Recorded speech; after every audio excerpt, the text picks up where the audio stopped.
Omar, tell me about your process. Tell me, okay, I know this is going to involve disclaimer because we get the smoke of the weed juice. So other than the weed juice, tell me about your process. My bro gonna smoke some bud, the burning bush of the Christ. We gonna minus the weeds. What's the process, bro? We can go production. You wanna minus the weeds? Just say your process. I really just, I consider myself a student. So like, I don't really have a process. Everything is different.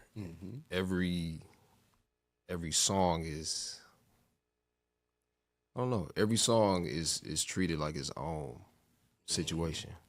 So today I had a session. Minus the weed. My mans wanted to have a conversation about his entire life. His entire this Drake and Kendrick situation. We're gonna get into it. Yeah, I like it. We're gonna get into it. Topics coming up. A lot of the songs I make come off conversation. A lot of the beats I make come off me sitting there with the artist. We having something, just any type of interaction. And I may be just playing what I'm feeling. I may go to guitar. I may go to keys. I may go to whatever. Shoot, I might beatbox or something. I've watched so much. I've watched Leon Ware make music, Marvin Gaye. I've watched Commodores. It's all different. If I had one single where I made music, I think I'd be probably stuck in a box. And I find that's how everybody is nowadays, like in our age group. I feel like everybody is stuck trying to make what we used to hear. And it's kind of like, no, everything is its own. It's literally like its own living, breathing object. Like you have to. Bro, John said the same thing on his interview. He was like, everything's got to be different.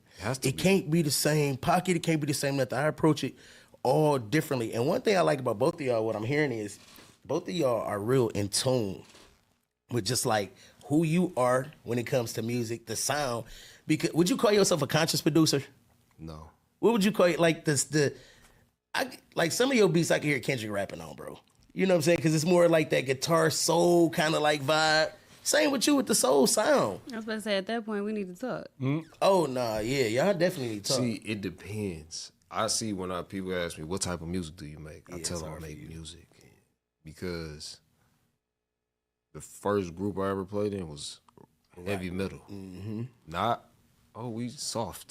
This is heavy metal. I jumped off an amp in the middle of Joseph Walker's church. Shout out to Bishop. Shout out to Bishop.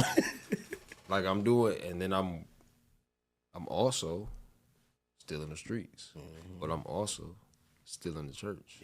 But I'm also a father. I'm also a son. I'm also all of these different things. So it's like, how could I be like, oh yeah, I make trap music or I make conscious music or, you know. I mean, both of y'all kind of walk that line between, you know, church, because we all church. I always say this. We are going to get some t-shirts that say that shit. He said we should get some t-shirts because I always say we all church kids. Like, I'm going to get some shirts of merch that say shirts coming soon. But anyway, all of us at this table are kind of like, you know, from that kind of cloth, right? How did you get comfortable with still being and knowing that your relationship with the creator was solid, but still being free enough to express who you are musically? It's hard for us. So for me, for sure. For me, I've always had a relationship with God since I was very young, like 5. Like I knew that was him talking to me. Knew that was him using me to say things to grown people that resonated with them in a way that they would break down and cry. But I didn't know him for myself until last year. And to know him for yourself is to know how would you put and how dare you put God in the box and say he don't have more to say to reach more of the world. That's the system. When I usually shut up, that's you usually don't get me shut up off. Did you just see me I was lost for like 30 seconds, cuz. I was just like, no, wait, seriously, what? It's God. He has no limit. It can look just like him. Who are you to say? God uses us all. So whether you submit it or not, that's on you, but he gonna use you regardless. I mean, we made in his image, so I mean. So For me to be my authentic self, I have to be obedient enough to let him do what he wants to do. I never felt led to do gospel music. I'm pretty sure I'll do it because it's a part of me. But I did wrestle with that thought when I was younger, like, am I wrong? And then I'm gonna give you some tea, right? It's the Cobain Report. So at the time, my pastor was Dietrich Haddon. Dietrich Haddon is also my godfather. At the time, they were thinking about doing a label, and I was gonna be the first artist. I think I was like 12, right? So we talking, and I don't know who asked the question, like, what kind of music? And they was like, no, we want you to do like pop. You don't have to do gospel music. This is my pastor at the time. This is the gospel artist that everybody loves that told me, no, we don't want you to do gospel. We want you to do pop. And I think that was like very much so validation to my thoughts and feelings. I've always felt led to do more because God is not, I'm not gonna say God is not in the church, but God is everywhere. The earth is the Lord. He's literally everywhere. You can't get away from him. You can't escape him.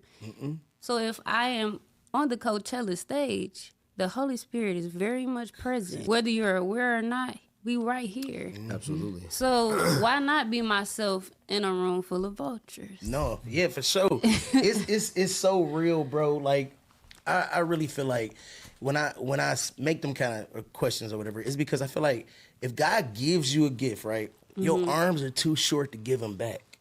Absolutely. You feel me? So when people try to tell you, you're not supposed to do this because God, well, why would God give me the gift if he didn't want me to use it?